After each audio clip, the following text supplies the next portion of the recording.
Do you have essential safety gear that you can use?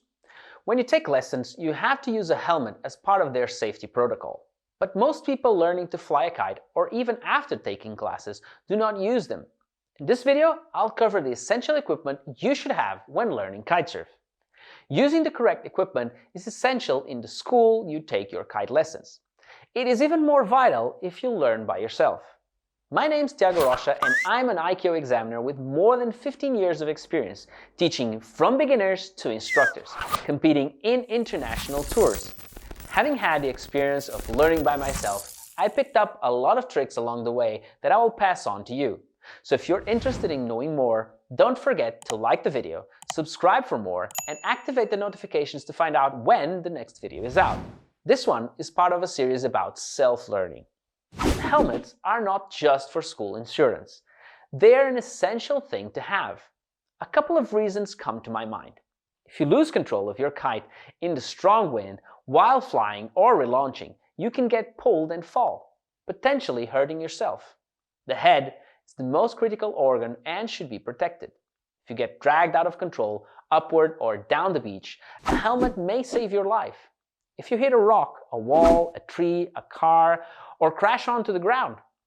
Even for instructors, the helmet is an essential piece of equipment. There are several reasons why instructors should use them. One is that the instructor is one of the persons closer to the students piloting the kite and can hit you as they do not control the kite yet. When you teach in the shore break, there is a high chance the board gets caught up in the wave and you get hit by it. It can help you keep your body temperature as most of the heat is lost by the extremities in cold places. Another good reason to use one is so you can have a GoPro and record a session for your student or yourself after lessons. So I recommend its usage for any person that is kitesurfing. An impact vest is another thing you want to use when you go to the water. A life jacket may be an even better alternative if you get dragged out of the sea or knocked unconscious by your board. And yes, this can happen to you. In any water sport, a flotation aid is essential. If you're kitesurfing, it is also crucial. If you're not sure what to get as a flotation vest or a helmet, check our description below, as I'll post a link to videos on how to choose the right one for you. Or subscribe to the channel so you don't miss any tips. If you are learning by yourself, do not use a board leash, and especially do not use one without using a helmet. Before getting the board, make sure you know how to body drag in all directions perfectly. Check some of my video tips about each one of them. Learning to body drag upwind is essential to get back to your board, and you will use this technique all the time. Once you master this technique, you will be able to get to your board all the time. Using a leash can get the board thrown into your direction at high speeds, and if it hits you, it will cause tremendous damage.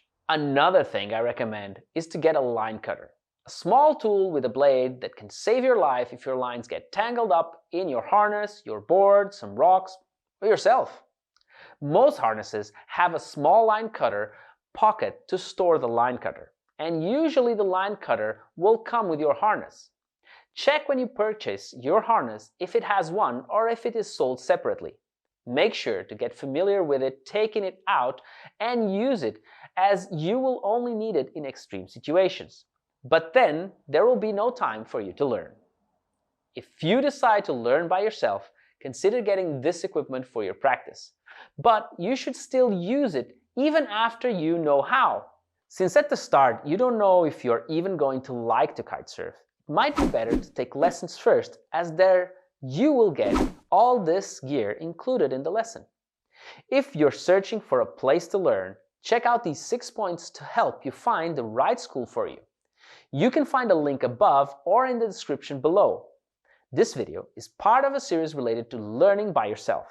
In the next video, I'll cover the importance of having someone that understands the sport to help you out on the very basics, and the place you choose to start learning. These can have a massive impact on your progress and safety. Also leave a comment in the comment section to keep this conversation going, or say howdy, as it's always lovely to hear from you. See you in the next video.